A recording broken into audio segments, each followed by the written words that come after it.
This Civic Media podcast is sponsored by UW Organ and Tissue Donation. Organ donations are desperately needed, and now is the right time to become an organ donor. Talk to your family. Get the dot. Save lives. Go to heroicdeed.com.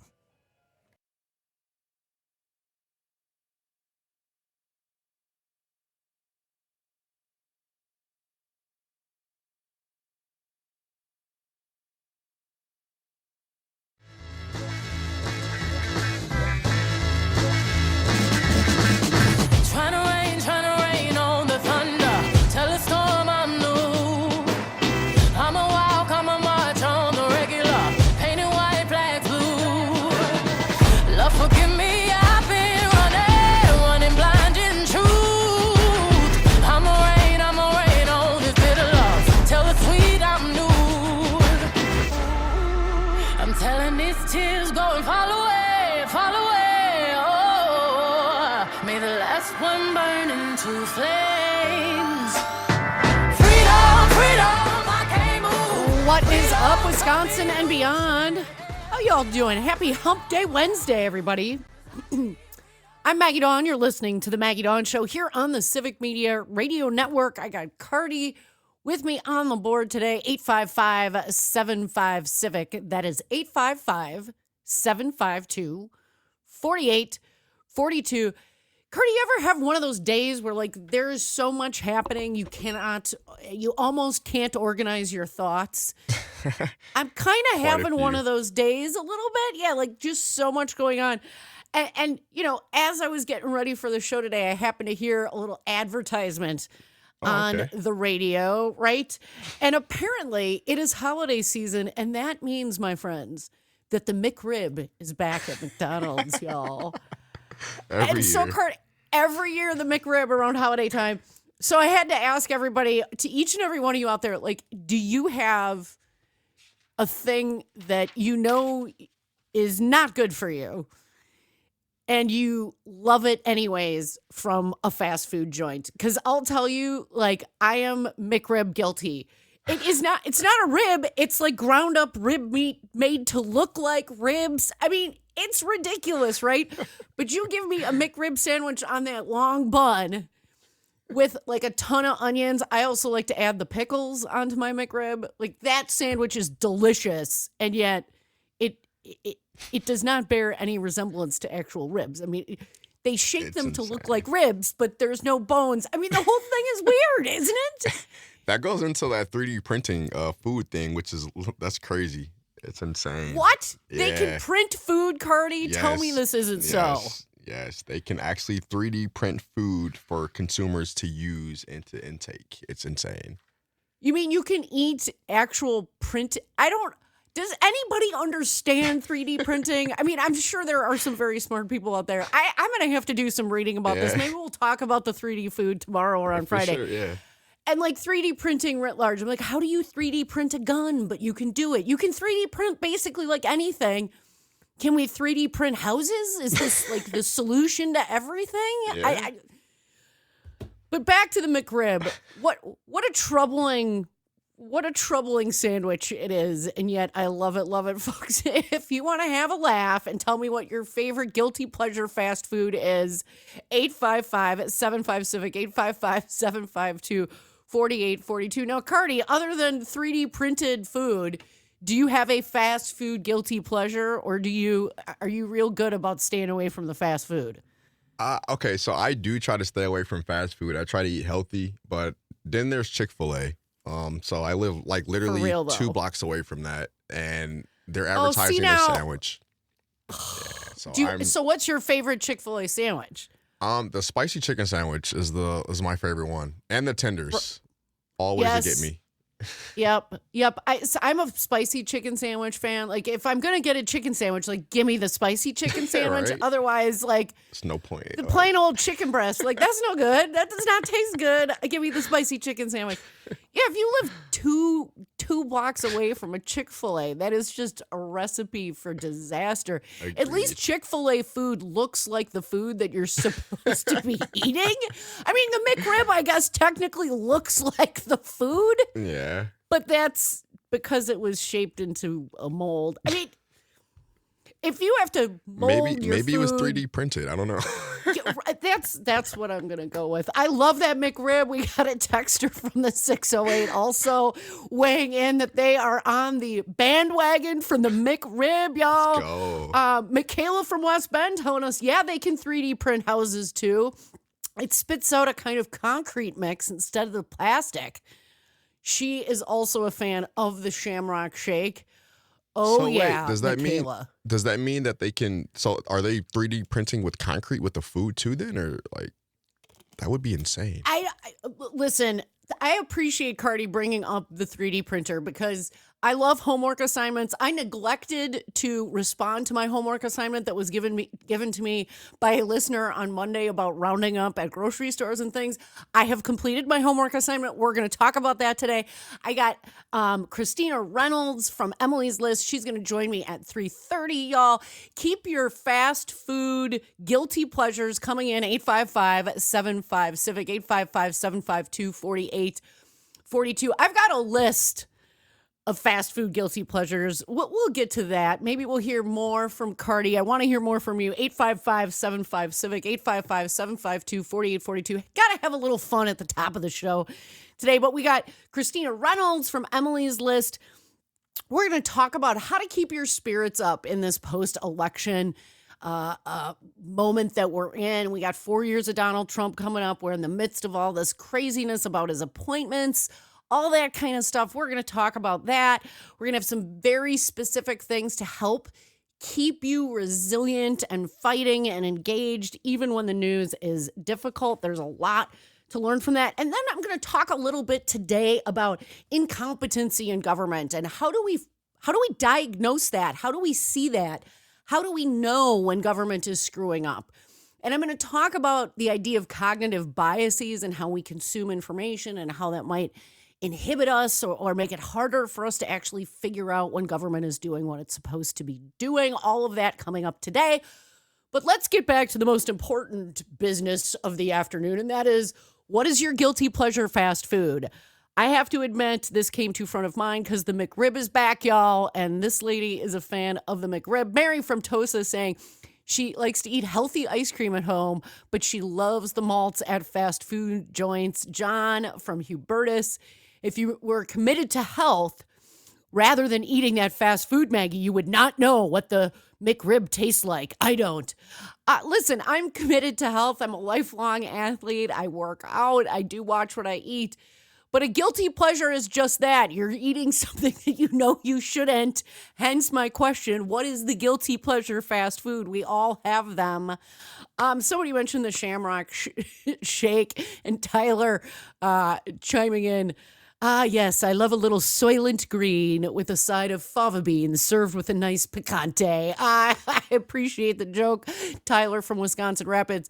But speaking of Shamrock Shakes, my dad and I used to have kind of a ritual when I would help him with yard work or things around the house, etc. Usually we would go to Wendy's for a Frosty after the work. That was like the thing that he and I would go do. And I still am like, one of the great mysteries of the world in fast food land is, why is the Wendy's spoon so deep? Have you ever wondered that? It's neither a teaspoon nor a tablespoon. It's just a very deep ladled spoon. I don't get it. Where did that come up with? My little kid mouth was like, this is too big. I can't get all my Frosties. So I'd give myself an ice cream headache trying to suck it through the straw, which doesn't work. And then I just resorted to getting fries and eating my Frosty with the fries. Because, you know, if we're going full guilty pleasure, give me some of them Wendy's fries. Am I right? I mean, Wendy's fries are delightful, piping hot, quite salty. I know the purists that love the McDonald's fries are probably yelling at their radios right now. Thanks so much, everybody, for chiming in on what is a random fast food shout out beginning to this Wednesday show of Maggie Daun here on the Civic Media Radio Network. But yesterday we got so wrapped up in what was an incredibly in-depth discussion about Act 10, and then we were talking about how are we going to judge the Trump administration's relative success. I did not get to what I promised you all I would get to yesterday, which is the importance of Giving Tuesday. It is Wednesday, but it is always a good day to give. So I wanted to do right by each and every one of you and revisit Giving Tuesday. Of course, Civic Media has you covered. We've got a list of some of our favorite charities. You can go to civicmedia.us, check out on the website. We've sort of vetted those charities, their state and local charities. So if you're thinking about how to do that, on Monday, I gave you best practices for Giving Tuesday, how to avoid scams, how to diligence charities that you might be interested in. But I wanted to give everybody an opportunity to share some of your favorite charities. So you can, of course, keep telling me what your guilty pleasure fast food is. But if you have a favorite local or statewide charity that you'd like to give a shout out to, I know it's the day after Giving Tuesday, but again, it's never too late to give. I'd love to hear from you. 855-75-CIVIC, 855-752-4842. And the reason that I got reminded that I failed to do what I promised you all I would was because the entire state of Wisconsin, but especially the southeastern region of Wisconsin yesterday, was a very happy beneficiary of an incredible gift that will pay dividends for generations here in Wisconsin and beyond. And that is some anonymous donor or donors gave $3.5 million to the world famous Milwaukee Art Museum to endow, basically to create an endowment so that children's admissions forever to the art museum will now be free. That just made me light up with happiness. I don't know who y'all are that gave the gift to the Milwaukee Art Museum so that kids can experience art for free every day for the rest of time from the Milwaukee Art Museum. But I just want to give you like my biggest smile and heartfelt thanks and warmest hug, making sure that everybody's got an access to art. And fine art, especially, and can experience that. I mean, what parent wants to pay an admission fee for their kid to go to the art museum when the kid's going to be like, I maybe don't like this, right? Like that's got to be the reaction of most kids. And you're probably not going to do that. But now you don't have to worry about it. You can take your kid whenever you want. It'll be free for them to get in. And I personally know that the Art Museum has done incredible things with their program to reach young people and kids. Lots of exciting things happen. It ain't your grandma's art museum is what I'm saying. So y'all got to check it out. It's free for your kids.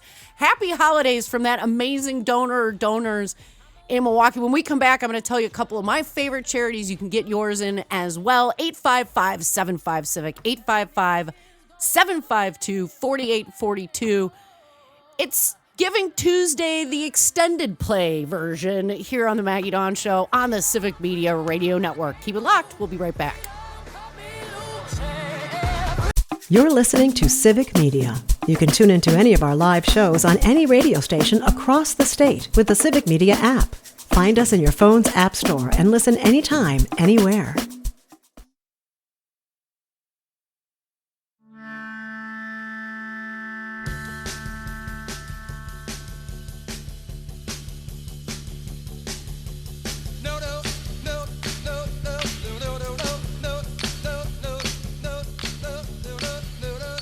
Welcome back, everybody. How y'all doing this afternoon?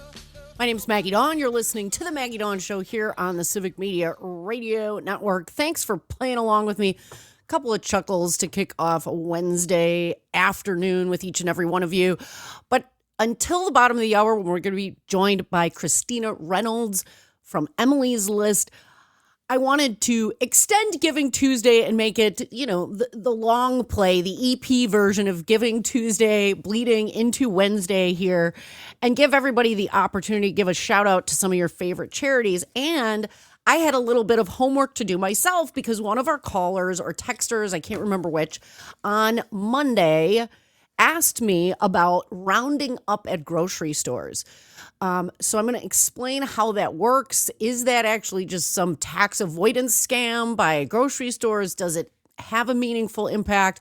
We're going to answer all those questions before the bottom of this hour. But I wanted to, again, give you the opportunity to share with you any of your favorite charities. that are local or impact the state of Wisconsin. If you would like to get in on that, 855-75-CIVIC. That's 855-752-4842. But I wanted to share with you a couple of my favorites that I have been personally involved with over the years, either volunteering some of my time or donating to these various charities. They include the following: the Sojourner Truth House, which helps survivors of domestic violence and their families; Meta House, which helps with addiction issues; of course, the Hunger Task Force, everybody's very familiar with that agency. The Milwaukee Rescue Mission has been around forever and has just done absolutely crucial work helping our communities' most vulnerable citizens and residents. Best D Clinic. This clinic has been around since the 70s, that provides STI testing and a whole gamut of health services right on Brady Street, not too far from where I live in Milwaukee.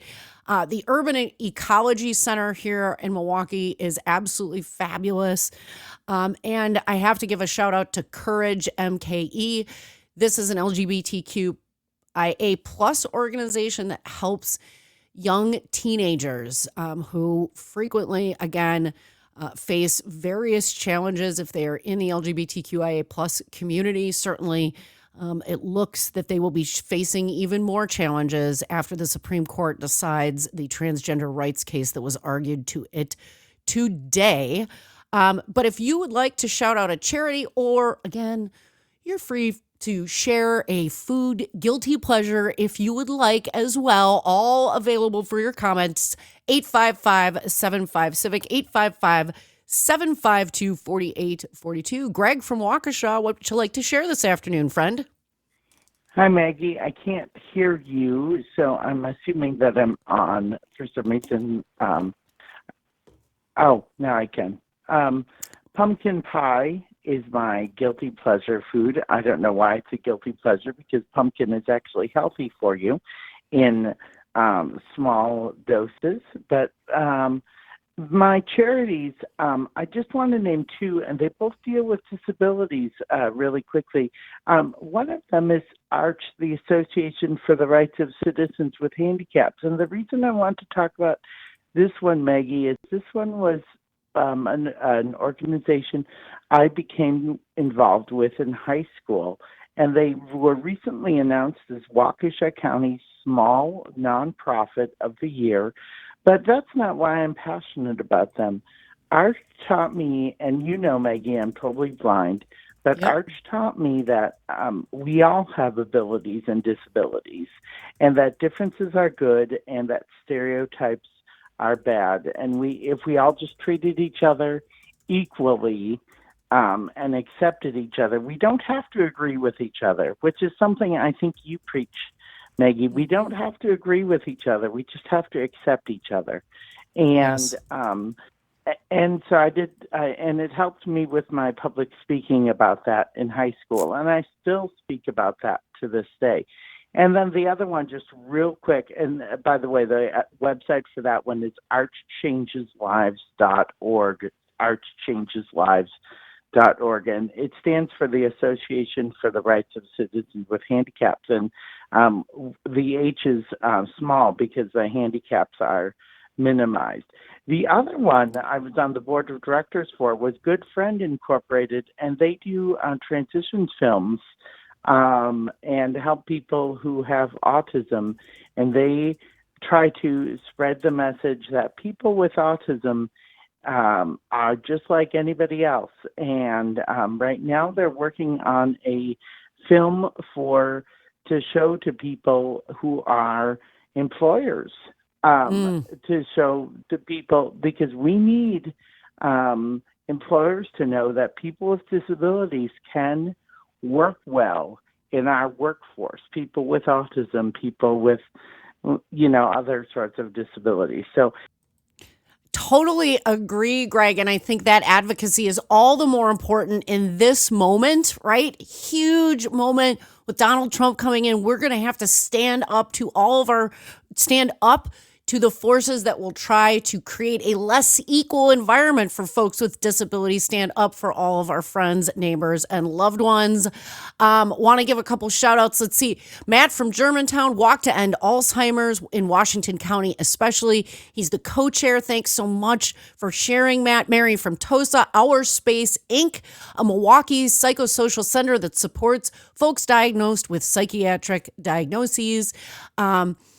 Let's see, Michaela from West Bend, Project Sweet Peas. They're not local, but they definitely help local people, as they were there for me when my son was born, very premature, and spent 3 months in the NICU. Thank you for sharing, Michaela. I so appreciate that. If you are on the line, let's see if we can just get one more in really quickly. Ron, are you there? Very quickly, give a shout out. I just got about 30 seconds. I'll do. I don't have a specific guilty pleasure. They're all guilty pleasures.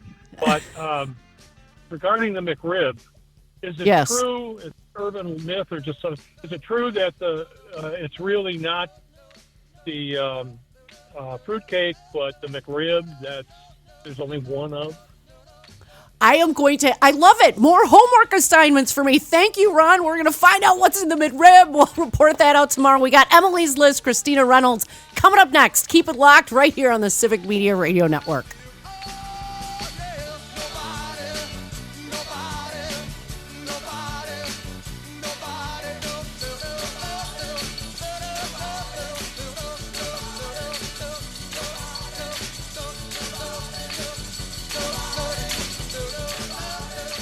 You're an organ donor, right? Well, here's a tragic fact. Approximately 20 people die each day waiting for precious donated organs.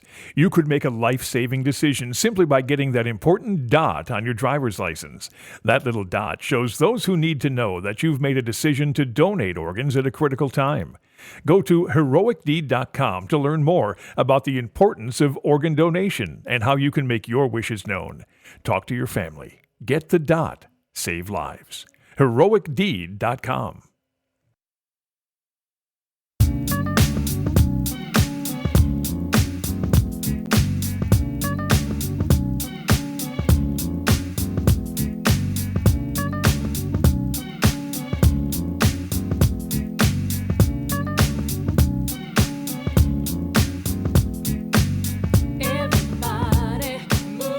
Welcome, everybody. I'm Maggie Daun. You're listening to the Maggie Daun Show here on the Civic Media Radio Network. Really relieved and happy to be joined by my friend Christina Reynolds. She's the Senior VP of Communications and Content at Emily's List. Welcome back to the show, Christina.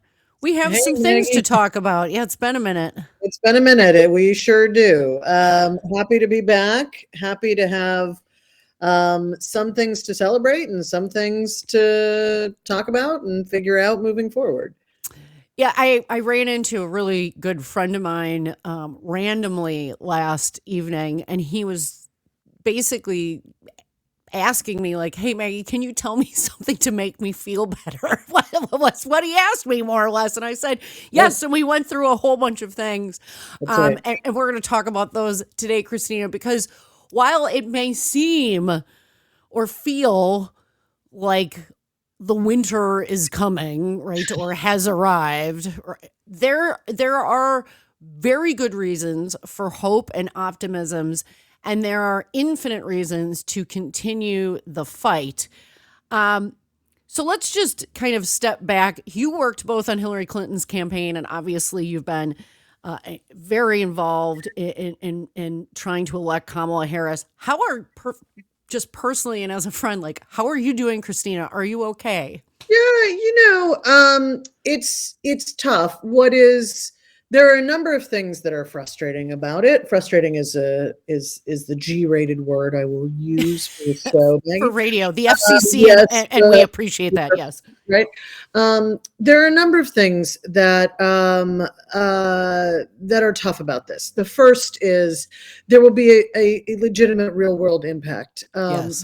Who the person who is in the White House makes a difference in people's lives. That is true. And to think about some of the things that Donald Trump has promised and some of the things that he said that he promised he would not do, but certainly seems to be moving toward, like the Project 2025 agenda, will do real damage to people's lives. So that's a thing that I think, let's put that in the troubling category, and also in the things that we need to think about how we fight against. It's also something where I know an awful lot of people got engaged in this election, especially in the last 107 days, right?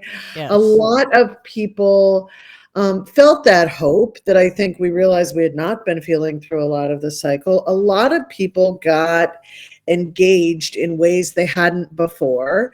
And what I truly hope is that those people don't take the lesson of my work didn't matter, because that's not the case. And here's the reason that the reason that I can go on, right? The reason that I know that work mattered is because I look at what happened now that we are far enough away from the election where we can say this was not a landslide election by any stretch of the imagination.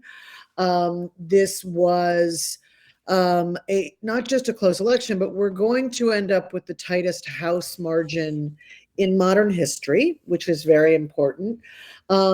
We saved we always knew this was going to be a bad Senate cycle. And so while it is devastating to lose the senators that we lost, Tammy Baldwin is still going to be a U.S. Senator. Alyssa Slotkin is going to be a U.S. Senator, and she's going to crush it.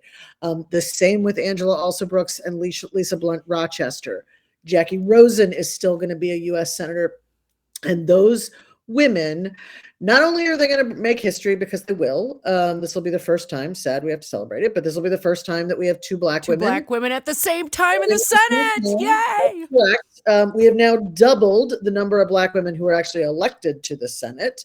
And that's exciting. And also those women are accomplished and they're going to get stuff done. Again, I'm looking out for the FCC here,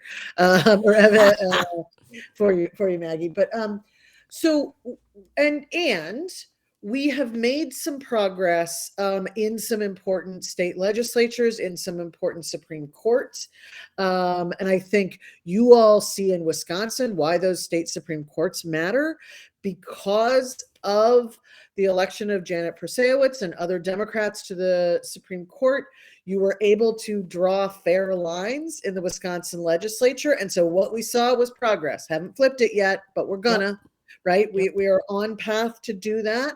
And next up, they will address the congressional lines, which are gerrymandered. But I think what that means next time is some of these candidates who came close, like Becca Cook, you're looking at a race that probably wins next time. And I hope that's true. And I honestly wish Becca would run again. But I think that there is a lot out there. And so it matters that Republicans don't have a supermajority in Wisconsin. So when Governor Evers vetoes a bill, it stays vetoed.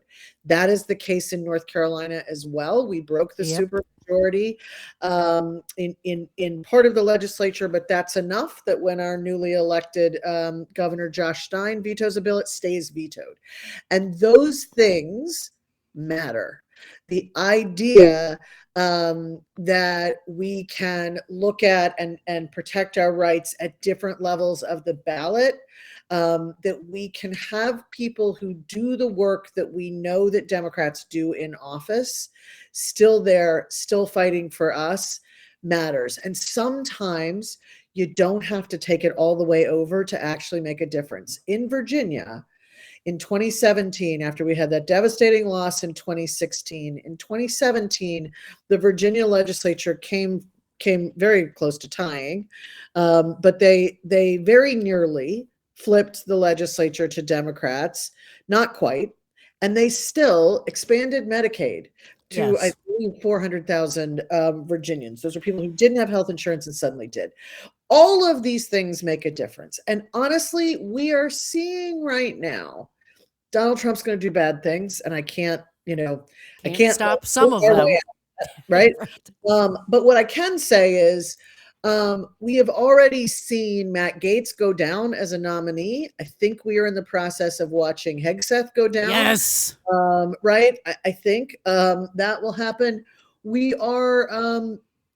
still have the power to make some noise. We still have the power to stand up and say, not on my watch, to stand up and, throw a wrench in the works if they're really doing something really bad, or offer something good for them to sign on to. And then we keep working for the next cycle. So I've rambled enough, Maggie. You have to, no. This is sometimes, but that's how I am. I am both, right? Well, there are some key themes here, Christina, that I want to distill out of what you said. Mm-hmm. And that is that the saying, all politics is local, is even more true now. It was one of the first things that I said on November 6th. I said, our discourse gets dominated by the national political atmospherics, but when it comes to your day-to-day life, every one of you that are listening, your day-to-day life is most directly impacted by your local and state governments.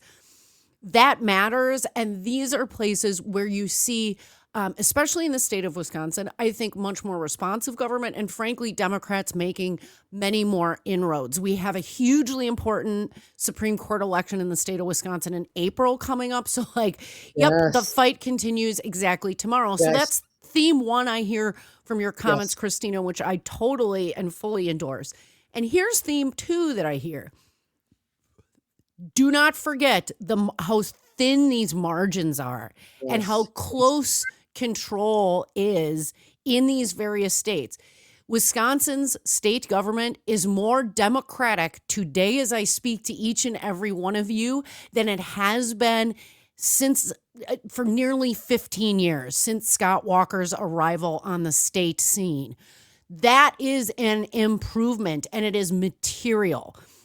The margins in Congress, the House is basically going to be down to a 2-seat margin. Currently, the last seat to be called was a House district in California yesterday, so that the overall totals are 220 Republicans to 215 Democrats in the House, but they're going to lose 3 Republicans. Gaetz is gone. He resigned. They're going to lose Elise Stefanik, and they're going to lose Waltz, who's getting appointed into Trump's cabinet. That brings that margin down to 217 or 215.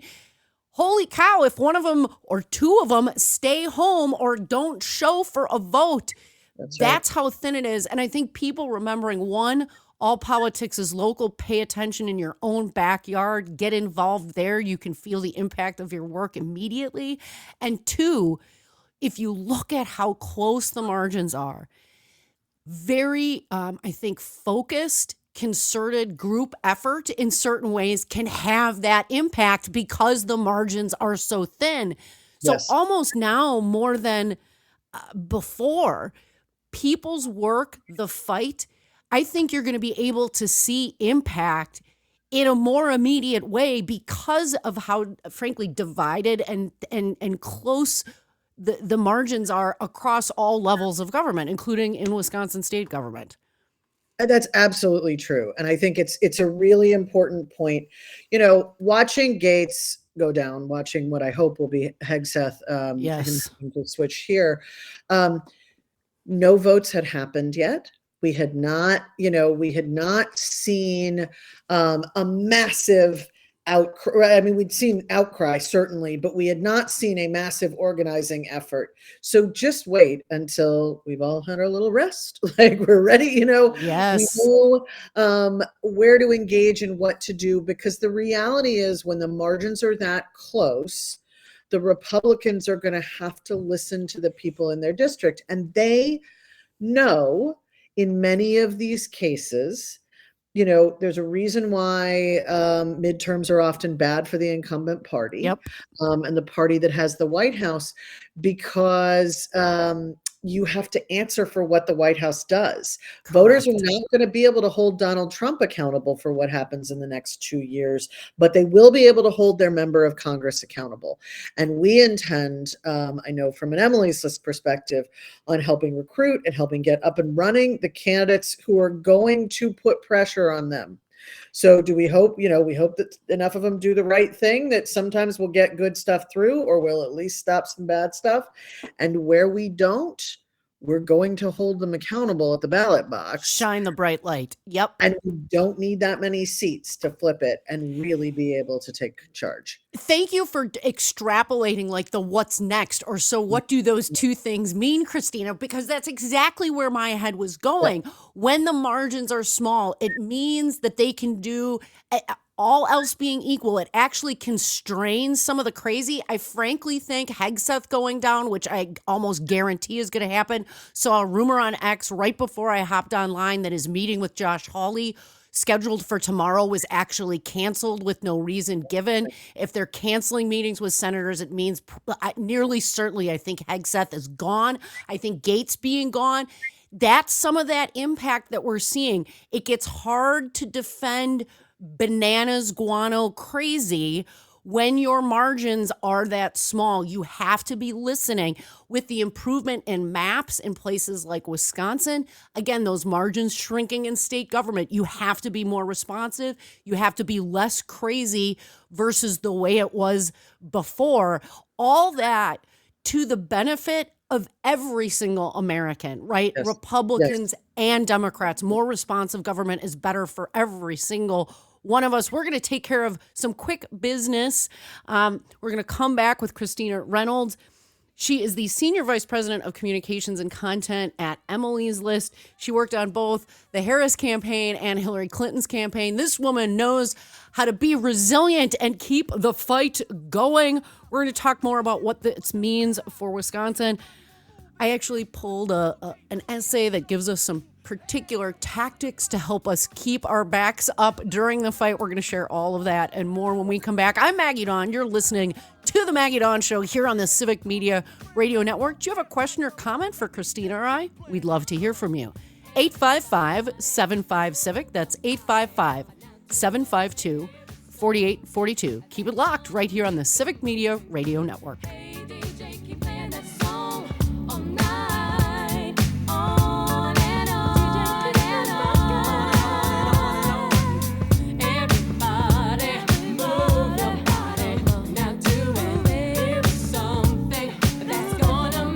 You're listening to Civic Media. Find the latest news, information, and archives of all your favorite shows on the Civic Media website, civicmedia.us.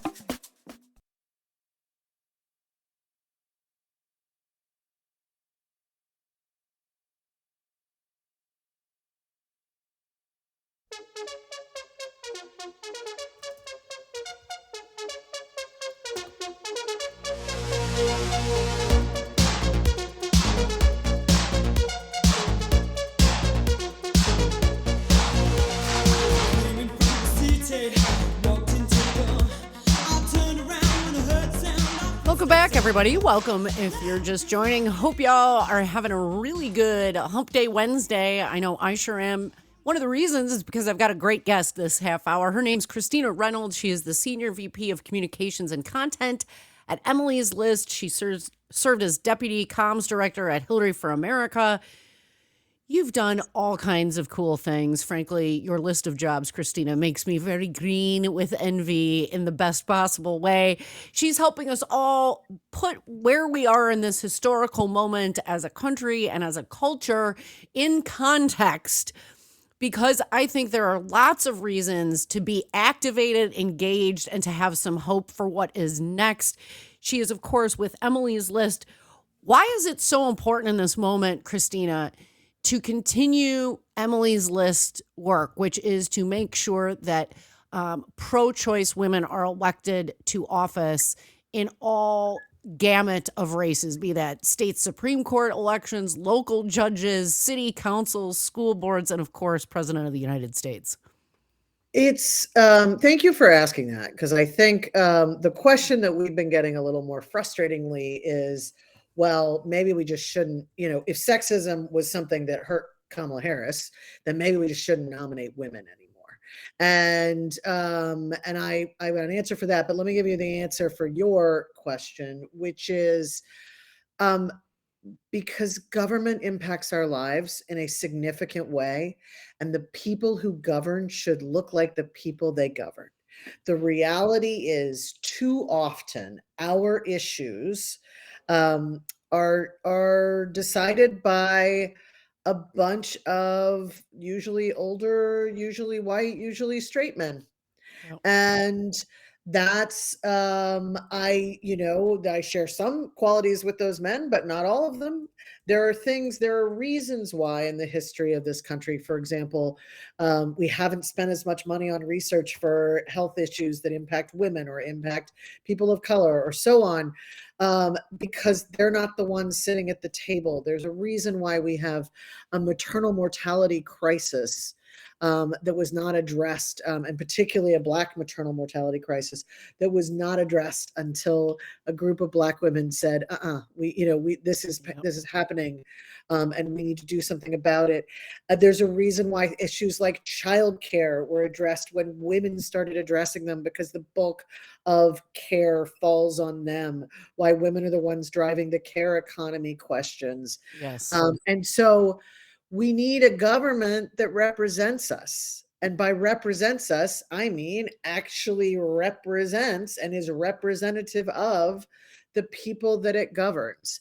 And that's why Emily's List does the work that we do. Now, we think we're pretty good at getting women elected. We've gotten over 1,800 elected in our history.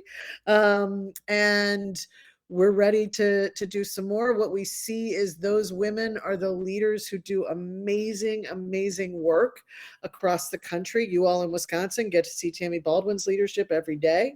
Yep. You get to see Gwen Moore's leadership every day. There are, women governors. There are women mayors. There are, women senators.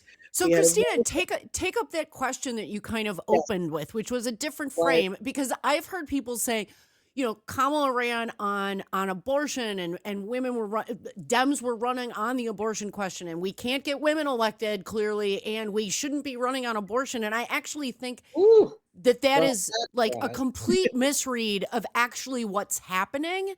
Yes, there's sexism and misogyny and misogynoir, and we can still win on these issues, and women can win elections. And we can, yes to both of that. It's a great question, Maggie. So I think, first of all, when you look at the Senate races that we won, the ones that I mentioned, Alyssa Slotkin, Tammy Baldwin, Jackie Rosen, we had someone do just a word cloud of the words that were most mentioned in the ads on the air. And if you take out my name is Tammy Baldwin, I approve that, if you take out those words from the disclaimer, abortion is the word that you heard the most in those winning Senate races. So that is something that I think we should keep in mind. Honestly, Kamala Harris was doing so well on abortion that what you saw from Donald Trump was there was a group called RBG PAC, which is offensive in that they tried to take her name, and that spent millions of dollars convincing people in battleground states that Donald Trump was not a risk to their abortion rights. Yes. That's how it was a winning issue. And it was, I can tell you, I'm sure you all saw this in Wisconsin. In North Carolina, I saw abortion on the air from Republicans and Democrats, all saying the same thing, by the way, all saying, I'm going to protect your rights. I saw that on the air from state Senate, state House, all the way up to governor and president. So yes, it's a winning issue. No one issue is a silver bullet. There were a lot of things going at it, and yes, women can win. And I would point you to all those women I just pointed you to. Kamala Harris and Hillary Clinton were different candidates who both faced massive headwinds in the sense of they were both running in change elections, and they did not represent change, which is a funny thing given the history. When it's a woman. Yeah. Right. But when you're in the administration or your party has the White House for 8 years, you're not change. And that's something I think we should keep in mind. It's interesting to me because in every instance where I have seen women ascend to positions where there haven't been any or very few women in those positions before, they always portend change. And they do so in very fundamental ways, but also in very subtle ways, usually to the betterment of everyone, simply because women think and approach things differently. Christina, I can't believe our time is already up. It is so good to see you, my friend. Cannot wait to keep this work going with you and others. My thanks to Christina Reynolds, VP of Communications and Content at Emily's List. We'll be right back. News, weather, and sports up next, right here. The national news cycle never stops, but it can be hard to find news about your local community. Civic Media is dedicated to providing quality local and state news coverage across Wisconsin. With the Civic Media app, you can get notifications about local stories that matter to you and your community. Find the free Civic Media app in your phone's app store and choose notifications from the menu to tell us what kind of news you want to hear about.